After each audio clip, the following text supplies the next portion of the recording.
كوافرات. الناس اللي بتجيلك مثلا عندها مشاكل كتير جدا جدا في الشعر وعايزه حاجه تغذي اكتر، تدخل البهندل اللي بتحطيه سواء صبغه سواء فيلر سواء دوبلكس سواء بروتين سواء بوتوكس. عندنا الليزر، بتعملي ضربات الليزر على الشعر. عندنا نوعين من الليزر،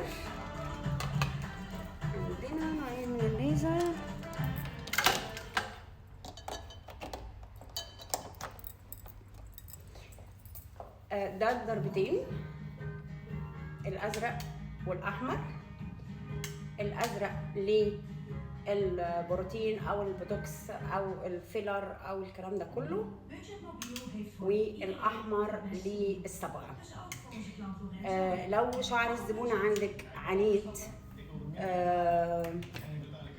بيبقى صعب قوي ان هو يستقبل الصبغه وبياخد وقت معاكي طويل، بتبتدي بعد نص ساعه من حط الصبغه على الشعر بتبتدي تديها ضربات الليزر عشان تخش اكتر وتبتدي تتفاعل مع الصبغه بتاعتك، زائد اللي بتسبب ان الشعرايه بعد كده ما تبقاش ناشفه حتى لو انت بتستخدمي صبغه فيها امونيا.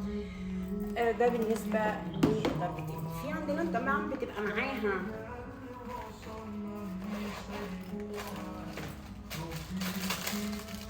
نظارتين، نظاره لحضرتك ونظاره للزبونه. ده الذهبي ومعاها الضمان لمده سنه، عندها فرنسي لمده سنه مع شنطتها مع يعني ده بيبقى شكلها. دي اول نظاره، ودي تاني نظاره بتلبسوها، يعني انت بتلبسي واحده وزبونتك بتلبس واحده.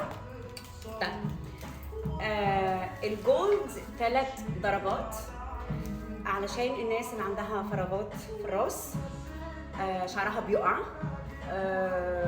هايش باستمرار، بتبتدي تعملي لها ال3 ضربات ورا بعض وانت حاطه البهندل، سواء بروتين سواء بوتوكس سواء فيلر سواء دوبلكس سواء اي نوع علاج انت بتستخدميه في صالونك وهو موجود، بتضربيها اول درجه من الالوان، اول ضربه 10 دقائق 10 دقائق 10 دقائق.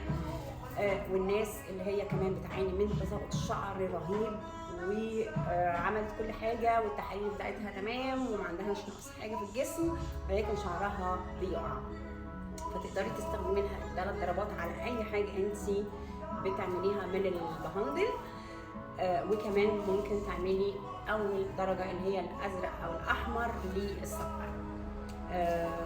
طبعا هي مقفوله مش هقدر اشغلها لك، ما عنديش واحده مفتوحه لان كل اللي بيجي لي هو بيتعالج اصلا اوريدي بالحاجات بتاعتي وبحط للصبغه والبوتوكس كل واحده الضربه بتاعتها. لان المواد اللي عندي بستخدمها العنايه المنزليه بتوقف تساقط الشعر، ولكن لو زبونتك عندها الموضوع اوفر قوي بتقدري تعملي الضربات بتاعه الليزر. فاحنا عندنا نوعين من الليزر،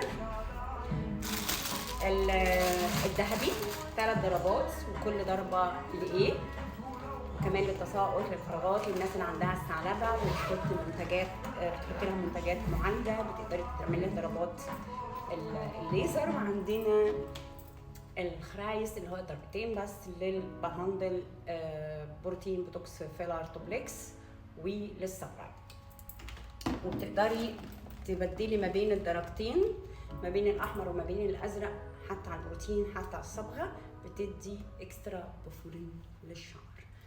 ده الفيديو بخصوص الليزر وايه هو الليزر وبيعمل ايه وبيحمي الشعر ازاي وبيديله تغذيه اكتر وبيدخل اكتر المواد في خصر الشعر. لو عندك شعر عنيد، عندك شعر ما بيستقبلش الصبغه بسرعه، بياخد وقت انه يستقبل الصبغه او يستقبل اي علاج موجود عندك بتستخدميه للشعر العنيد، فالليزر بيساعدك بنسبه 100% ان هو يدخلك المواد المعالجه لخصر الشعر.